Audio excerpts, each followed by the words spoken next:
datang di Sarimbah Farm. Pada tanggal Juni 24 yang kemarin, saya membuat video mengenai cara menanam tomat.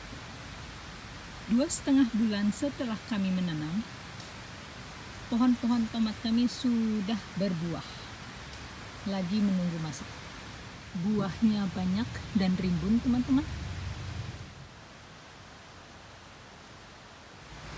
Namun demikian, saya juga diganggu oleh masalah yang menimpa hampir semua petani tomat, yaitu blossom end rot atau busuk pantat buah tomat.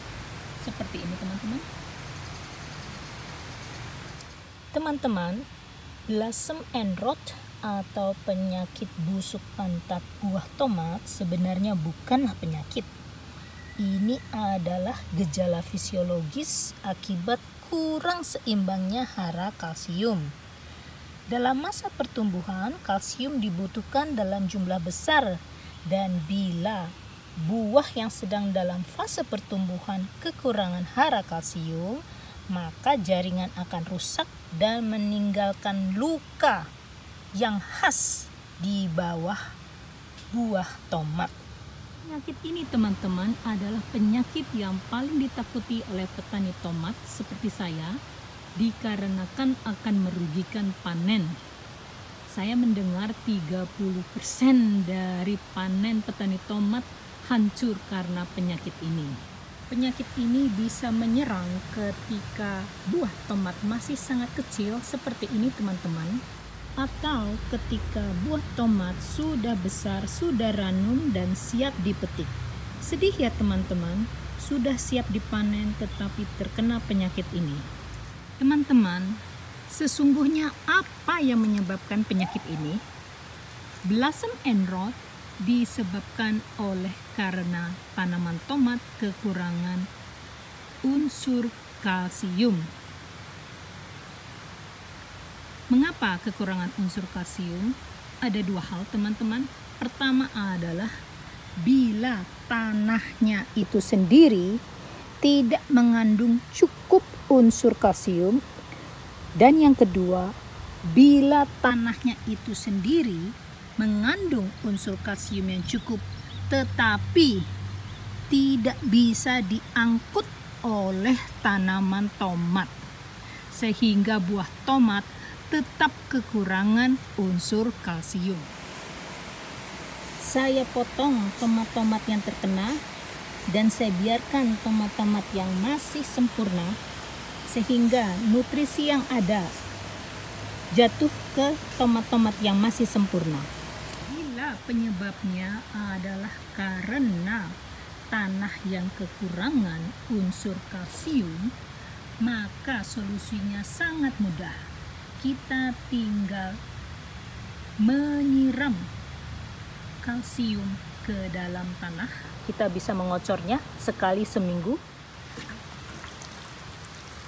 Tetapi bila tanah cukup kalsium namun tidak bisa diangkat oleh pohon tomat, ini yang sedikit sukar. Namun ada jawabannya dan ada solusinya. Pertama-tama, teman-teman, penyebab utama mengapa unsur kalsium tidak bisa diangkat oleh pohon tomat ini dikarenakan kelembapan di tanah yang berubah-ubah. Seperti teman-teman ketahui, kadang-kadang panas dan tiba-tiba hujan tiba-tiba. Karena kelembapan yang berubah-ubah, tanaman tomat, akar dari tanaman tomat tidak mampu menyerap kalsium. Karena itu dianjurkan agar memberi kelembapan yang teratur dengan menyiram hanya kalau diperlukan, dan juga memberi mulsa agar menjaga kelembapan. Saya memberi mulsa dari serutan kayu, mulsa organik. Penyebab kedua mengapa akar tanaman tomat tidak mampu menyerap kalsium adalah bila unsur nitrogen terlalu banyak di dalam tanah ini. Karena itu mudah saja teman-teman, tolong batasi pupuk berbasis nitrogen ketika pohon tomat sudah menunjukkan masa generatif. Penyebab ketiga mengapa akar pohon tomat tidak mampu menyerap kalsium dari media tanam dikarenakan pH yang terlalu tinggi atau terlalu rendah. Ingat teman-teman, pohon tomat membutuhkan pH 6,5. Bila pH terlalu rendah, maka teman-teman bisa mencampur pupuk dolomit untuk menetralisir derajat keasaman. Penyebab terakhir mengapa akar pohon tomat tidak mau menyerap kalsium, dan ini barangkali yang sering dilakukan oleh kita-kita, adalah terlalu banyak pemupukan. Bila terlalu banyak pemupukan, maka hara-hara yang tertimbun di dalam media tanam juga terlalu banyak, sehingga kalsium tercecer. Kalsium akan tergeser dari prioritas akar untuk mengangkut sampai ke batang-batang dan sampai ke buah tomat. Jadi kita harus mengatur pemupukan pohon tomat dengan seksama. Setelah kita mengetahui penyebab dari mengapa akar pohon tomat tidak bisa mengangkut unsur kalsium ke batang dan ke buah, maka apa yang harus kita lakukan untuk mencegahnya? Saya akan menunjukkan karakteristik pohon tomat yang kekurangan kalsium sejak awal sehingga kita bisa mencegahnya dan juga memperkecil kerugian kita. Teman-teman, ini adalah 2 pohon tomat saya yang saya perlakukan dengan identikal. Pupuk yang sama, perawatan terhadap hama yang sama, perawatan terhadap hormon yang sama, semuanya identikal. Tetapi setelah melihat buahnya, saya langsung tahu bahwa pohon tomat saya yang kiri adalah pohon tomat yang kekurangan kalsium. Ciri-cirinya adalah buahnya dari kecil sudah kelihatan pucat.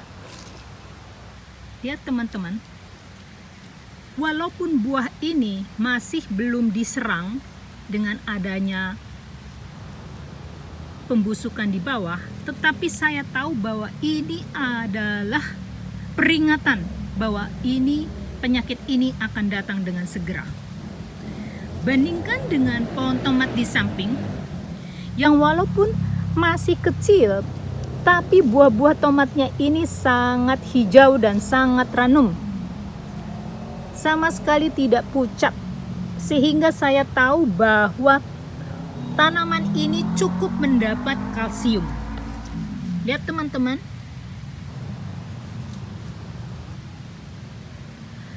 bila teman-teman melihat gejala ini dari awal, maka sebaiknya kita harus menyiram kalsium ke dalam media tanam, karena kita berpikir media tanam barangkali kekurangan kalsium, dan juga menyemprot kalsium ke batang-batang dan daun seminggu sekali sampai kondisinya kembali stabil dan pohon ini sembuh.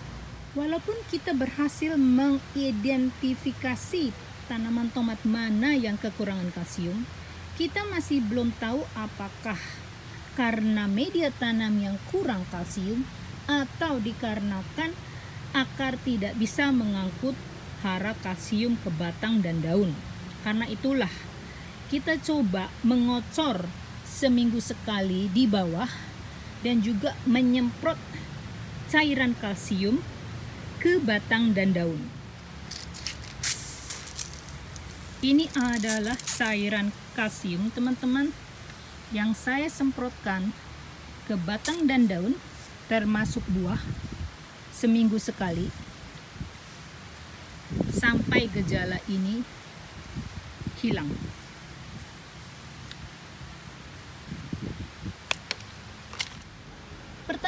terakhir teman-teman, apakah mungkin bila satu pohon tomat yang sangat sehat, sangat subur dengan buah-buah tomat yang sehat, tetapi ada 1-2 buah yang terkena penyakit? Dan apakah mungkin bila ada satu tanaman tomat yang sudah kekurangan kalsium keseluruhan, tetapi ada 1-2 buah tomat yang selamat? Jawabannya adalah mungkin. Seperti pohon tomat saya yang satu ini, buah-buahnya semua subur dan ranum dengan kekecualian yang satu ini. Dengan demikian, kita harus waspada terhadap penyakit ini. Dengan demikian, bila kita memberikan kalsium, jangan hanya kepada pohon yang sudah menunjukkan gejala penyakit, tetapi juga terhadap pohon-pohon yang kelihatannya sangat sehat.